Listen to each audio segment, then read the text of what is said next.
So basically, same lineups from both sides. I'm interested in seeing if Hegzilla just says fuck it and just goes right into a cap and just starts capping. 3 destroyers on 3. Very similar lineups with Kantai Fleet. Did they stay with the Turpits? They did stay with the Turpits. So exactly the same lineups for both teams. Both teams are saying, hey, this works for us, let's stay with it. Fog had the same lineup for the entire time. And already they're capping C, so that's going to be some action right there. But Fog is kind of rotated towards the A and B caps, so they're kind of going to fight there. This is kind of an interesting area to fight, actually, especially if they can rotate that. Well, here we go. Hegzilla is going to be running right into Submarine Wahoo, who's been playing very good. Hegzilla is playing very good himself, so this is going to be a decent little duel right here. Although Hegzilla is going to have some air cover while Submarine Wahoo is not carrier. Here you're getting pushed out of B cap with the Yubari, Crying Stripper, and Destroyer as well over there. So this is going to be the fight to watch right here. Hegzilla versus Submarine Wahoo. Wahoo pushing in relatively close. He's probably going to start peeling out pretty quick. Drop some torps. Hegzilla going to hopefully cut this corner relatively quickly. And Submarine Wahoo keeping a very aggressive line. A very aggressive line. Sub 5 kilometers away. Submarine might be pushing in right into that corner. Unless he lost his steering, or I don't know if he's going to make that turn. Let's see if we can get around. Submarine does make that turn, of course, probably drop those torps right on the edge. If Hegzilla can push up, hopefully doesn't take a torpedo. Has to be really careful. If I'm him, I'm very cautious on making that run. Hegzilla dropping the smoke. Submarine Wahoo putting some shots, but not connecting like Hegzilla is. This is a really, really good win, a good duel if Hegzilla can get it. He's got the planes, he's got the advantage, he's got the health too. Cruiser Newport about 10 kilometers away, but not going to be able to get too many shots on him. Wahoo down about 12k life. Hegzilla taking some damage now, but not too much. Submarine Wahoo taking some cross torps. But let's get over to Crying Stripper really quick. Holy smokes, he took some torpedoes and is down to only 257 life. I don't know if he took a torpedo from what. Maybe the Kutuzov or just got beat up from a battleship, but man, we completely missed that. And he's going to be kind of out of the game for almost the entire game. If you can notice, C and D cap are now both capped by Kantai Fleet. Kantai Fleet is one of the teams. Crying Stripper might be completely stuck. I've done it myself. He's done it this time. He is parallel parking. Oh no. Oh no. He's stuck. Someone call help. Someone call AAA. He's Austin Powers in that little hallway with that golf cart thing. How's he gonna get out? How's he gonna get out? Help! Help! Someone call help! But we have the two caps right now, and the one thing about the two caps, oh, there he goes. He's able to get out.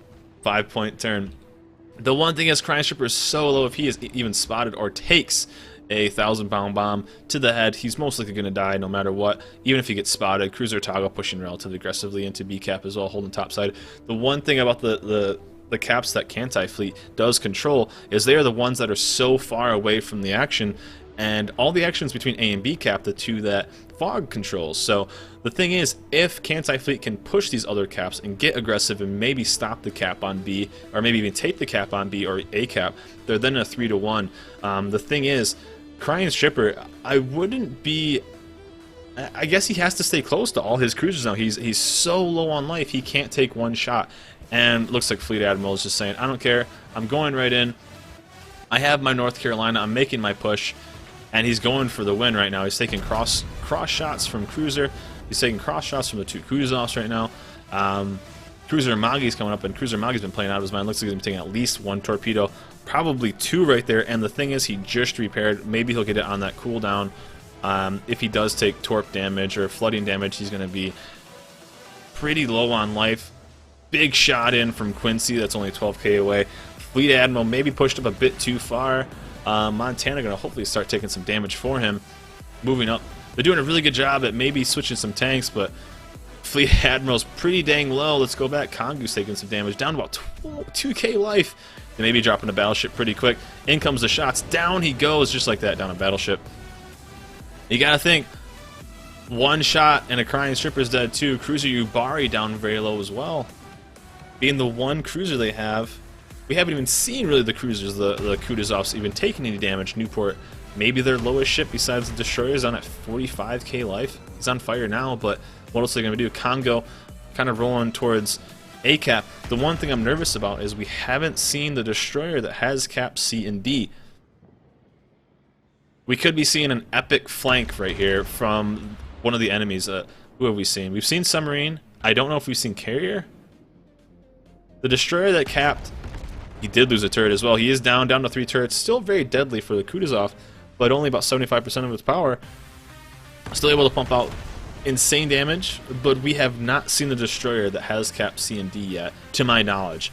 Carrier, alright, Carrier Hiyu. So Destroyer Taylor is the one we haven't seen, and we all know Fleshwolf, a fantastic streamer, really, really good player. He's been playing insanely good games in the past. For that guy to be flanking your whole team, that's very scary. If I'm him, he may be pushing on way bottom side. Submarine and Carrier holding down these kind of the entire team right now. Let's go to Battleship Kongu. Montana just basically getting singled out right now. Not much more he can do. Yamato pushing up the side. Maybe they get some good cross shots on these guys, but these guys are so far away from everybody. You can't get consistently good shots from 15 kilometers away, 16 kilometers away, especially if ships are angled correctly, and other guys are just kind of beating you up. Cruiser Euro would be a really good kill, but like I said, he's 18 kilometers away from Yamato. Can Kongu get those shots? Can Montana get those shots? You know, they're just trying to keep these guys on fire, but they have a decent push. They're all kind of back. If they had the destroyer power, if I'm Hagzilla, if I'm Johnston, I maybe start going for C-cap. Looks like Quincy's got some. All right, let's jump over to Johnston really quick. Kantai's got a lone battleship at 6 kilometers with Quincy right there. He is pretty overextended considering what the rest of the team is at, with torpedoes in as well.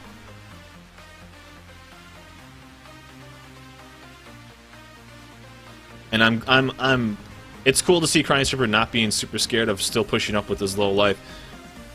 Quincy might take some of these torpedoes. He is capping B. Can he swing up fast enough? Going to be able to dodge all those torpedoes, but man, he is pushing up, getting very extended with Hagzilla. Submarine Wahoo does take out Crying Stripper, so Crying Stripper with only his 257 life wasn't able to do too much. Hagzilla giving him some crossfire, as well as Destroyer Johnson, and Yubari putting some shells as well. Yubari's got some 8-kilometer torps, but there goes the AP shell on Yubari, and one Citadel. Decent little penetration right there, not too bad. Hagzilla taking some shots as well. Can he take out Cruiser Yubari? Complete miss by the NorCal. That's NorCal life right there. In goes Quincy, so extended, and the only other battleships are way back on the sea line. He's the only tank that's this far up.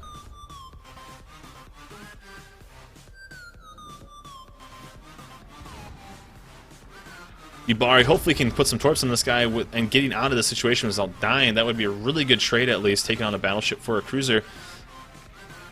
If you can see, Yubari putting in some good torps, really, really close, but he's got to get out of there. And I knew it! I knew it! There's Destroyer Taylor with the flank on the entire team. What is he going to do? Down goes Battleship Montana, who was way over, being the lone tank on this alleyway. And there's Destroyer Taylor. I knew he'd be there. Let's go to Cruiser Yubari if we can for a little bit. And there is Destroyer Taylor. Torps are in on Quincy. If he takes one, he's most likely dead. Cruiser Yubari taking shots from Destroyer Taylor. Shots are in. North Carolina life. Down goes Quincy. But Destroyer Taylor being a huge nuisance. Oh, he gets him as he goes down. That last Hail Mary shot. There's the flank by Taylor. That's one of the last things you want to see is somebody with that much skill and that good of a ship of a Benson. To get a flank on your team like that, you know, he's basically been able to be a pest, but he's absolutely full life compared to Hagzilla's 6,000. And I know Fleshwolf, aka Destroyer Taylor, is a fantastic destroyer player. It's in his name. And Hagzilla has been playing very good as well, but you just look at these health pools. It's 4K versus 18K. Hagzilla having to be kind of a defensive mode right here, but 6 kilometers away, not hitting really anything. And I don't even think Hagzilla has any torpedoes. Looks like 2 destroyers are going to go in. He's gotten some torps on Submarine Wahoo. And Destroyer Taylor is going to slowly break down the distance and slowly get in and kind of push those destroyers, looking for where those shots are coming from. Submarine Wahoo might have fallen for the trap. Will those torpedoes hit him? Will those torpedoes tag him? Just missed. Must have been spotted by the planes really close. But with Hagzilla moving out of this, it's very dangerous because not only does he have Cruiser Yura closing on him, he has 2 destroyers within about 6 kilometers, and Hagzilla maybe can get a trade, if possible, get a 2-for-1 with another cruiser. He's completely surrounded right now. Battleship Yamato, Destroyer Taylor with the kill right there. I mean, what do? You have a cruiser on one side, 2 destroyers on another, and then you're surrounded with another cruiser on that side. I don't know what you're supposed to do there. I don't know what you're supposed to do there. Cruiser Newport going in. Destroyer Johnson not being able to do too much against the Tirpitz. Actually, there's a Benson completely shooting out of the smoke and not being able to do too much. Down goes Johnston. And that is a GG, another demanding win. Commanding win, even. By Kantai Fleet. Only losing the 1 ship, Cruiser Quincy, who made a great push. A very aggressive push. Shooting down already 30 planes just with the North Carolina. And completely getting them switched. All-star of the game has got to go to Destroyer Taylor, capping C, capping D, and then completely flanking the team. When you get a ship like that, Benson who can stealth fire, who can cap, who has that speed. Not only did he cap 2 of those caps, he was able to rotate all the way around and then start putting on pressure from behind. That was a really, really good play by him. Submarine Wahoo holding down. I mean, they only lost 1 North Carolina. The destroyers, again, Kantai have been playing out of their minds through all the weeks we've been casting them, and again today they've been playing very, very solid play. Out of two games, they only lost 1 ship, and that was Quincy, who pushed really, really aggressively and got his team. The other team kind of on their heels, and the rest of their team being able to put on damage. I believe it was it Montana? It was either Montana or Yamato was in that aisle all by himself. The other battleships rolled over to ACAP and were kind of locked that way. Getting some protection from that cover and getting the Kutuzov smoke to kind of give them some protection. They're so far away from everything else. You can't count on your shots hitting from 18 kilometers away at this high level and doing consistent damage. But Destroyer Taylor getting in there, getting the flank, getting those caps, getting those points rolling with no contention on C and D cap. They were theirs, they knew it, and he was able to completely lock them down. And with Hagzilla trying to look for a way out, he's got a Kutuzov barreling on him from the front. He's got a Kutuzov onto his left and 2 Bensons, which both had more life than in front of him. What do you do? There's nothing you can do with no torps on reload. That was a really good game for Kantai. They played it very well. Fleet of Fog, just getting unlucky, maybe not. You know, they went for the AB push and holding those down, but when you're that far and to kind of more A than B even, on that map I think the game is one kind of being B and C, but if you do that then you have the ability to be flanked. They were flanked anyway in the long run, but maybe keep the fight closer to C and B than A and B. On that map, in my opinion, on North, A and D caps are very pseudo-trap caps. In my opinion, you push for B or C and you let the destroyers kind of fight for A and D. And with that, if you get too aggressive towards one of those caps, then you're so committed, especially with your big ships that are slow to get around everywhere else.